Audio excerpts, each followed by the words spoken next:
What's going on, everyone? Welcome back to Channel Musi Game here, and today I want to talk to you about Qin Shi Huang. And as expected, I just want to go back to my history of videos that I posted about Qin Shi Huang. And if I search for Qin, it says the very first video that I posted about him upon his release, I said Qin is OP. And when I go into this, it says 10k plus damage potential factor per cycle. And I wasn't really sure how this was going to play out. And then I think they did nerf his rage a little bit, but it did not matter. It just the fact that he does 10,000 plus damage factor damage really did not matter in reality. And also, I posted a video, I think a week ago? What was this? 5 days ago. Putting him at the very top of this best commander tier list prediction for Qin Shi Huang. And as you can see, he's right up at the very top spot. And a lot of people are like, hey, like, is that really necessary? I mean, like, you know, I know he's great, but like, is he as good as Liu Che, Bai Chu with Pincer and all that? No.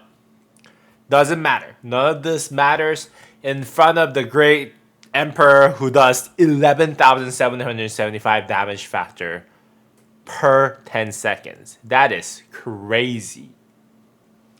So this commander is obviously very busted. He's basically practically about 50% more effective in terms of the damage. Like he does 50% more damage than Zhuge Liang. And that is without any skill damage amplifier, right? So if he's paired with YSG or Zhuge Liang, then obviously he's going to do way more damage than they do. And then that's why I think the best pairing for him right now is YSG, because of that 62% damage factor, 62% skill damage amplification versus a Zhuge Liang, which is 30%. And that extra 32% buff to that 11,775 damage factor, I think is enough to justify how much, like enough to justify using YSG over Zhuge Liang, although Zhuge Liang as a commander does a lot more damage than YSG. But it doesn't matter. Like, let's just take a look at it. 62%. It bumps up his damage output by 7,000 damage factor. But if you do only 30% damage amplification from skill damage, it bumps up by 3,000, right? And then that is much higher than the extra damage that Zhuge Liang does on top of YSG. So that's why I think YSG is a better pairing for him. But yeah, I just wanted to make a video that basically said, I told you so. But yeah, it's crazy how he works. I know that a lot of people, a lot of content creators have posted videos about him. You can see that I currently have him at 5311 thanks to my dumb self who maximized Bai Chu with benefit of doubt, like with doubting basically what Lilith was going to do with archers up to last patch, and you know, like, I was wrong. I did hope that Lilith was going to release something that will bring archers back so that it can stomp on infantry. I mean, infantry and pincer was just cheating at the end of the day, right?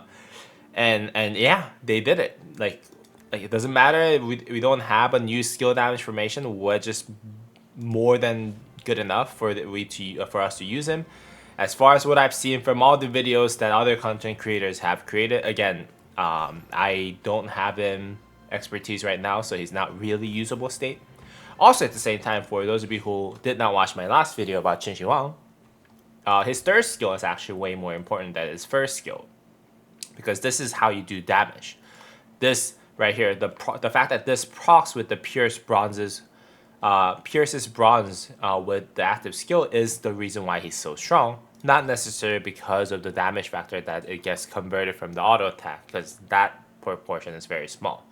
But you know, like, as a person who's still kind of maxing him out, like, I just made the mistake of naturally 5-3-1-1ing him. But I'm gonna eventually max him out either way, so it doesn't really matter. In terms of talents, this is where it kind of gets tricky, I think. But I just went max damage, right? The feral nature for rage is okay. but I went Naked Rage, which will give you 6% extra skill damage of all types, but takes 6% more skill damage of all types. This is 6% skill damage in exchange for 6% extra skill damage taken. You know, to be honest with you right now, in the field meta, like skill damage is only like a third, if not like 40% at max of the total damage that you will take from this. And maybe with the introduction of Qin Shi Huang, that will get converted to like 50%, right? With Arthur potentially converting to combo and let's see, smite damage dealing commanders from infantry. So, so I think about 50%. So I think this is a good trade for Qin Shi Huang and Qin Shi Huang specifically. I'm sorry, I had to cough a little bit. Sorry about that. Okay. All right, and then this right here, 8% straight up more skill damage is going to be OP. Venomous Sting. And then extra rage from Razor Sharp. And this right here is a little bit better. It gives you 9% more attack when you're less than 50% remaining. And I think Qin Shi Huang isn't really necessarily as mobile as other like archer or like cavalry commanders and whatnot. So I think this is good. I don't think this skill is really necessary. This commander's archer troop deals 0.5% normal damage. So I didn't really take this. I thought this was interesting though. If this commander's troop commander's troop only contains archer units, whenever it launches a basic attack, it has 10% chance to deal extra direct damage to the target. I originally thought maybe this would actually proc with his damage, Qin Shi Huang's damage, but actually I looked at his expertise, and this does not proc with anything other than the Eternal Emperor effect, or Iron Pierce's bronze effect. So yeah, this does not really work. If it was, then I would have actually given up this right here, or actually gone archer tree completely, because it does do a lot more damage. And you know, I could be wrong here, because if you look at the archer's tree, the whistling arrows will give you, if this commander's troop only contains archer unit, whenever it launches a basic attack, it has 10% chance to gain damage buff, right? That damage buff goes up to, I think, 25%. So for a pokey commander like Qin Shi Huang, whenever he attacks the commander for the first time, you basically do massive AoE. It's basically the concept that he has. So maybe the archer tree might make more sense here with like your focus on rejuvenate. But I just went the standard route, and then I maximized the archer attack with the remaining points. But yeah, I could be wrong here. But then again, that's just what I have for Qin Shi Huang at the moment. And yeah, I'm planning to maximize my return on investment by expertising him as soon as possible in the game. And that would kind of put my next project a little bit at the slower pace, which was actually getting Yan Ziska, as I'm a cavalry, rally and garrison lead. You know, and the fact that Shapur will counter my Hercules completely. I thought it might be a good idea for me to get Yan Ziska, but like, no. I'm going to perform better with Qin Shi Huang. I'm just going to rally for the server. That's it.